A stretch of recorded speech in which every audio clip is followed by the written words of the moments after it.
मुझे नहीं समझ आता कि वो हिंदू है कि इंसान है कि क्या है। हिंदू इसलिए बोला, मैं नरेंद्र मोदी बताना चाहता था भाई हम भी वही रघुवंशी ठाकुर हैं, हम भी राम के वंशज ही हैं। इनका काम राम नहीं है, इनका काम हिंदू और मुसलमान को अलग करना है। देखिए ऐसा है कि इनके मैनिफेस्टो में नाश ही नाश है।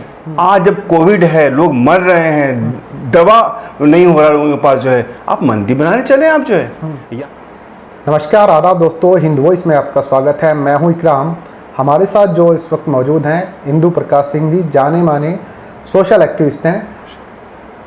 इंदु जी आपका स्वागत है। सबसे पहले नमस्कार। इनके बारे में थोड़ा सा आपको बता दूं, गरीब और बेसहारा लोग और ख़ासकर जिनके पास मकान नहीं है उनके लिए ये काफ़ी सालों से काम कर रहे हैं और बहुत सारे लोग ऐसे हैं जो इनकी वजह से आज अपने घर हैं जिनके पास, उनके लिए लगातार लड़ते रहते हैं। तो इनसे बात करेंगे। वैसे तो इनका जो काम है उस पर हमारा आज मुद्दा नहीं है बात करने का, मुद्दा है राम मंदिर। राम मंदिर का शिलान्यास हुआ 5 अगस्त को, सारी दुनिया की नज़र थी। और इसके अलावा बहुत सारे लोग ये सवाल उठा रहे हैं कि अब भारत में मुसलमानों की क्या स्थिति है, उस पर भी बात करेंगे। साथ ही बात करेंगे जो पिछले साल से एक सीरीज शुरू हुई है, खासकर जिसमें कहीं ना कहीं मुसलमान घूम के आता है। जैसे सबसे पहले 370 हटाई गई, उसके बाद ट्रिपल तलाक, फिर NRC CA जिसको लेकर इतना बड़ा मूवमेंट हुआ और दिल्ली में दंगे भी हुए। उसके बाद लॉकडाउन आ गया, लेकिन लॉकडाउन के बीच जब अनलॉक शुरू हुआ, जहाँ पर सोशल डिस्टेंस की बात हो रही थी, हालांकि उसे फिजिकल डिस्टेंस कहा जाए तो ज़्यादा अच्छा है क्योंकि सोशल डिस्टेंस नहीं होना चाहिए लोगों में, फिजिकल डिस्टेंस आप बना के रखें। तो उस सीरीज पर बात करना ज़रूरी है क्योंकि बहुत सारे लोग कमेंट में पूछते हैं कि सर सारे मुद्दे जो बीजेपी करती है वो मुसलमानों के इर्द गिर्द ही क्यों घूमते हैं, और मुसलमान या तो डर के आस साथ जी रहा है, वो अपने सवाल भी नहीं कर पा रहा किसी से और ना ही कोई उसे जवाब दे पा रहा है। सर आप समझ गए कि हम किस पर बात करने वाले हैं। सबसे पहले राम मंदिर से शुरुआत करते हैं। क्या सोचते हैं आप इसको लेकर, जो शिलान्यास हुआ जी, और उसके बाद योगी जी का एक बयान आता है कि अगर मंदिर का उद्घाटन में पहली बात मुझे कोई बुलाएगा नहीं और मैं जाऊंगा नहीं, ये किस तरह की बात थी? जी, जो राम मंदिर का शिलान्यास हुआ है, दरअसल मुझे लगता है कि ये पूरे हमारे देश के लिए जो है एक दुखद घटना है ये, क्योंकि उसमें भी हमारे देश के प्रधानमंत्री जाके करते हैं। प्रधानमंत्री जो है एक कॉन्स्टिट्यूशनल पोजीशन है, वो धर्मनिरपेक्ष देश है। अभी हमारा संविधान कहता है हम धर्मनिरपेक्ष है अपना, तो उसमें उनका जाना ये साफ इंडिकेट करता है कि उनका पोजीशन जो है पूरा वो, दरअसल मुझे तो मैं कहता रहा हूँ काफ़ी दिनों से, मुझे भारत के प्रधानमंत्री कम ये बीजेपी के प्रधानमंत्री नजर आते हैं। अच्छा। और बीजेपी के हित में और हिंदुओं के हित में काम करने वाले ये इस देश के पहले प्रधानमंत्री हैं। और शर्म आती है कि ऐसे प्रधानमंत्री हमारे देश में है। और मैं खुद जो राम की बात करते हैं, मैं उसी रघुवंशी मैं ठाकुर हूँ मैं। अच्छा। राम के लिए मंदिर की आवश्यकता नहीं है, राम देश के तमाम लोगों के दिलों में है।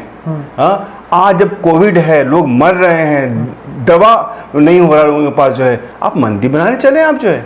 यहाँ पे बात करते हैं फिजिकल डिस्टेंसिंग की बात करते हैं और वहाँ पे आप जो है लोगों को इकट्ठा करते फिर आप जो है, मतलब ये क्या मजाक है ये। कभी आप तालियां पिटवाते हैं, कभी आप ढोलक बजवाते हैं, कभी आप पता नहीं नाना प्रकार की चीज़ करवाते हैं आप जो है। और राम मंदिर जो है, देखिए इतने श्रद्धालु होते हैं ये लोग, तो देश में कोई दंगा नहीं, कुछ नहीं होता। इनका काम राम नहीं है, इनका काम हिंदू और मुसलमान को अलग करना है, इनका काम संविधान को तोड़ना है, ख़त्म करना है।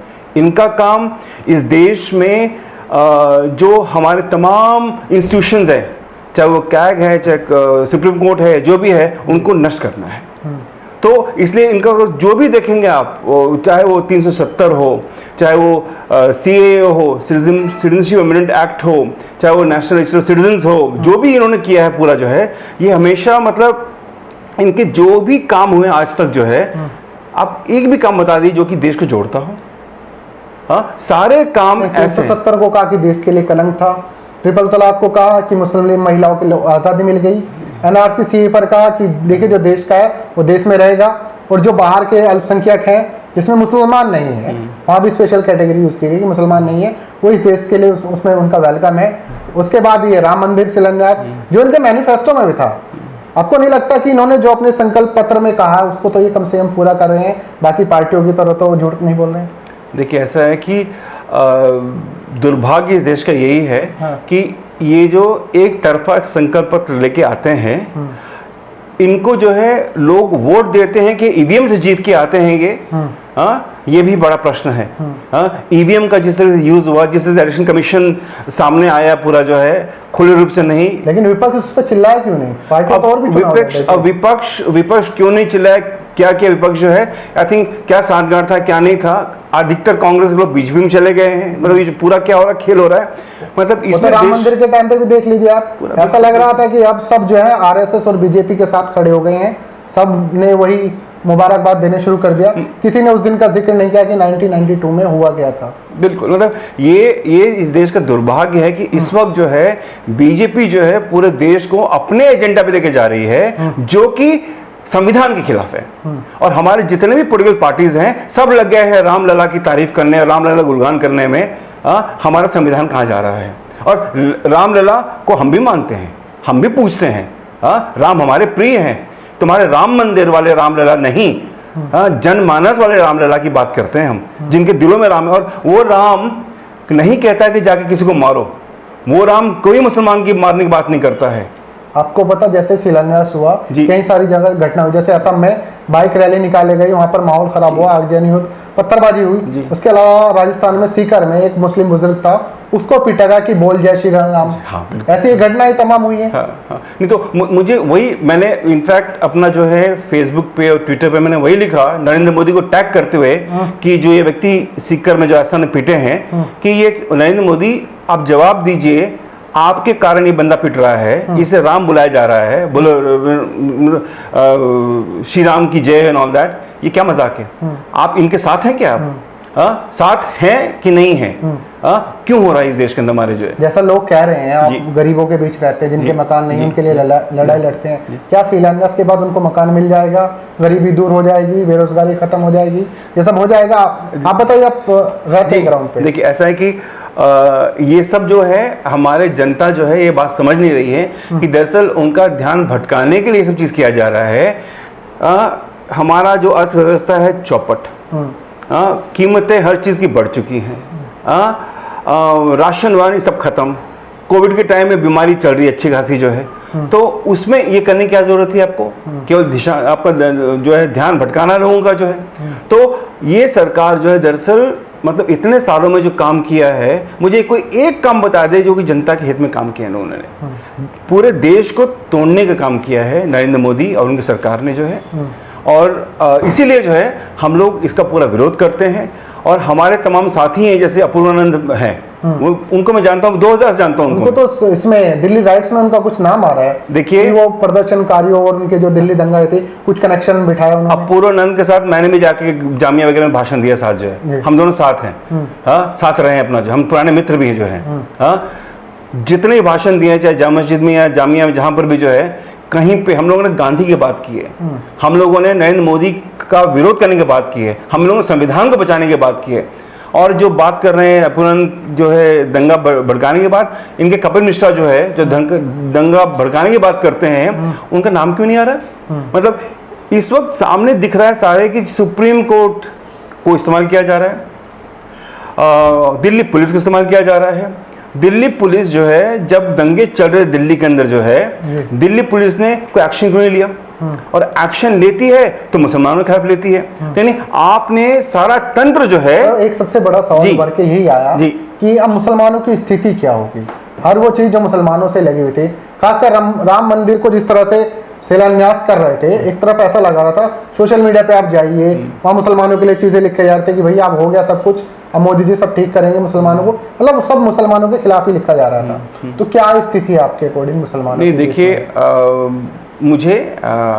मुझे वाकई काफ़ी दुख हो रहा है कि हमारा देश जिस रास्ते पर चल रहा है, क्योंकि हमारे मुसलमान भाई बहनों से मैं कहना चाहूँगा कि सारे हिंदू नरेंद्र मोदी और अमित शाह नहीं है। जी, ये बड़ी हमारे दिल में सबके लिए प्यार मोहब्बत है। और जो गांधी और भगत सिंह और चंद्रशेखर आजाद ने जिसके लिए लड़ाई की थी, एक्चुअली इनका पार्टी तो संविधान मतलब पूरे जो है स्वतंत्रता संग्राम में थे ही नहीं, ये तो थे अंग्रेजों से मिलने वाले लोग जो है। तो इनको लोगों ने क्या दर्द अपना जो है। तो आज मतलब हम अपने मुस्लिम भाइयों को, क्रिश्चियन भाई बहनों सबको बताना चाहते हैं कि हम उनके साथ हैं। हम इस प्रधानमंत्री जो कि एक पर एक जो है उपद्रव करने पे उतारू है, उसके साथ नहीं है हम लोग जो है। और वो जो भी काम कर रहा है, चाहे वो राम मंदिर का हो, चाहे वो नई शिक्षा प्रणाली की बात हो, जो भी हो, ये सब ध्यान भटकाने की बात है। बेरोजगारी बढ़ चुकी है, काम धंधा खत्म है, लोग कोविड से खत्म हो रहे हैं, वैक्सीनेशन की बात नहीं हो रही है, पेट्रोल के दाम, डीजल दाम बढ़ चुका है, उस पर कोई काम नहीं, बजट नहीं है, पैसा नहीं है, और फालतू पैसा खर्च कर रहे हैं लोग जो है मंदिर बनाने में। पैसा किसका है? वो पीएम केयर्स बना देते हैं, पीएम रिलीफ फंड था भाई कोविड के लिए, आरटीआई से जवाब भी नहीं दे रहा था, जवाब नहीं दे रहा था। अब ये सोचिए कि कितना शातिर प्रधानमंत्री हमारा, कि और इनका दिमाग कहाँ चलता है, बड़ा टेढ़ा व्यक्ति है ये। अब एक सवाल सर, जो सीरीज जो हमने बात की थी जी, दर्शकों से कहा था कि पूरी सीरीज 370, ट्रिपल तलाक, एनआरसी, सीए, राम मंदिर, इसमें नया क्या आएगा आपके हिसाब से? क्योंकि लोग सवाल उठा रहे हैं कि अब के बाद यूनिफॉर्म सिविल कोड की बात कर रहे हैं, उसके बाद कर रहे हैं जनसंख्या नियंत्रण कानून बनाएंगे, तो आपको क्या लगता है क्या और ये सारे स्टेप लेने जा रहे हैं? क्योंकि ये भी मैनिफेस्टो में है। देखिए ऐसा है कि इनके मैनिफेस्टो में नाश ही नाश है, सर्वनाश है, और इस सर्वनाश के इस पूरे प्रणाली में हम शामिल नहीं है। और देश के लोगों से, चाहे वो हिंदू है, मुसलमान है, जो भी हो, मेरा एक ही रिक्वेस्ट होगा कि आज 9 अगस्त है, आज क्विट इंडिया का डे है, क्विट इंडिया मूवमेंट का डे है, तो शायद आज के दिन हमें घोषणा करना होगा, Narendra Modi quit India, BJP quit India, Amit Shah quit India, इनको देश से बाहर निकालना पड़ेगा, क्योंकि ये देश के खिलाफ वाली पार्टी है, देश के खिलाफ वाले प्रधानमंत्री हैं। इनको जितना जल्दी जो है हम लोग पावर से बाहर निकालेंगे, उतना हमारे लिए अच्छा होगा, क्योंकि ये पार्टी एक भी अच्छा काम नहीं करने वाली है। आने वाले दिनों में, आने वाले सालों में इस नस नाबूद कर देगी इस देश को। सर आप हिंदू हैं, ठाकुर समुदाय से भी आते हैं, फिर वो कौन से हिंदू हैं जो इनके हर बात पे जिसे मुसलमानों को तकलीफ पहुंचती है वो खुश होते हैं? वो कौन से वाले हिंदू हैं? मुझे नहीं समझ आता कि वो हिंदू है कि इंसान है कि क्या है। क्योंकि अगर देखिए, मैंने हिंदू इसलिए बोला, मैं नरेंद्र मोदी बताना चाहता था भाई हम भी वही रघुवंशी ठाकुर हैं, हम भी राम के वंशज ही हैं, हाँ, लेकिन हम राम मंदिर को नहीं मानते। हम मानते हैं जनमानस को, हम मानते हैं उस राम को जो पूरे सब लोग पूछते थे अपना, जिसमें हिंदू मुसलमान नहीं था अपना जो है। ओके, तो ये जो बात कर रहे हैं जो है, इसको मुझे लगता है कि ये केवल भटकाने की बात है। उनके दिलों में किसी के लिए प्रेम नहीं है। तो जो हिंदू की जो बात कर रहे हैं आप जो है, अब हिंदू हैं क्या नहीं, मुझे लगता है शायद इन्होंने सबको बरगला दिया है। वो हिंदुत्व की बात करते हैं वो, जो कि एक जो है कहते हैं ना कि वो जिसमें कि राम को दिखाएंगे तीर कमान लेकर के, विशाल आकृति वाले राम जो है, जो राम कभी ऐसे थे भी नहीं कभी जो है। राम का हमेशा अपना मूर्ति पाया होगा कि बड़े मतलब प्यार से भाव के, हनुमान जी भी हैं साथ में जो है, बड़े मतलब वो मतलब सबके प्रिय हैं जो है। ये ऐसा है कि ये लोग खिलवाड़ कर रहे हैं लोगों के इमोशन के साथ, संवेदनाओं के साथ जो है। और हमारे देश के लोग जो हैं, अधिकतर जो हिंदू जो बात अब कर रहे हैं आप जो है, वो क्यों उनके साथ है शायद उनको जवाब देना है। लेकिन इतना क्लियर है कि हम ऐसे तमाम और भी हिंदू लोग हैं जो उनके साथ नहीं हैं, क्योंकि हम शायद हिंदू से पहले इंसान है। एक ही विपक्ष पार्टी पे आपसे सवाल पूछना चाहता हूँ, जिस तरह से राम मंदिर जिस दिन शिलान्यास था, ठीक है राम का मंदिर बनना चाहिए, इस देश में नहीं बनेगा, कहाँ बनेगा, लेकिन जिस जगह पर बनाया जा रहा है वो विवादित रही है। सुप्रीम कोर्ट ने इस तरह से फैसले यहाँ पर हम जानते हैं कि सब कुछ होते हुए, मानते हुए कि वहाँ मंदिर नहीं था, तोड़ के नहीं बनाया गया और रामलला पर कट नहीं हुए थे, सब कुछ बनाया गया, आस्था के आधार पर दे दिया गया।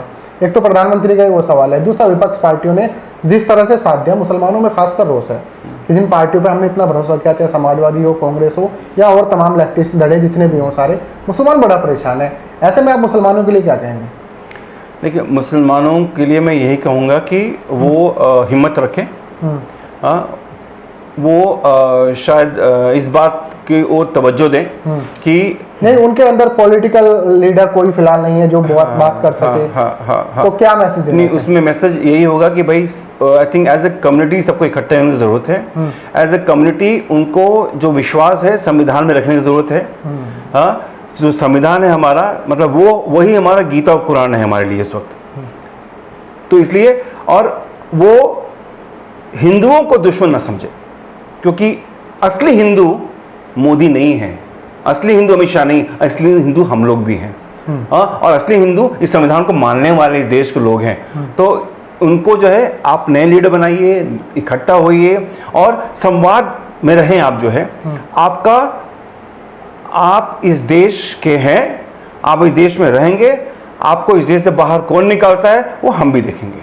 बहुत बहुत शुक्रिया इंदु जी, आपने हमारे सवालों के जवाब दिए और अच्छा लगा आपसे बात करके। और हम उम्मीद करते हैं कि आप लोगों को भी अच्छा लगा होगा। नीचे कमेंट जरूर कीजिएगा और इंदु जी को आगे भी आप लोग देखना चाहते हैं हिंद वॉइस पर, तो आप लोग हमें कमेंट कीजिए। साथ ही इस खबर को ज़्यादा से ज़्यादा शेयर कीजिए। आपसे अगले अपडेट में मुलाकात होगी, तब तक के लिए आप हिंद वॉइस देखते रहें।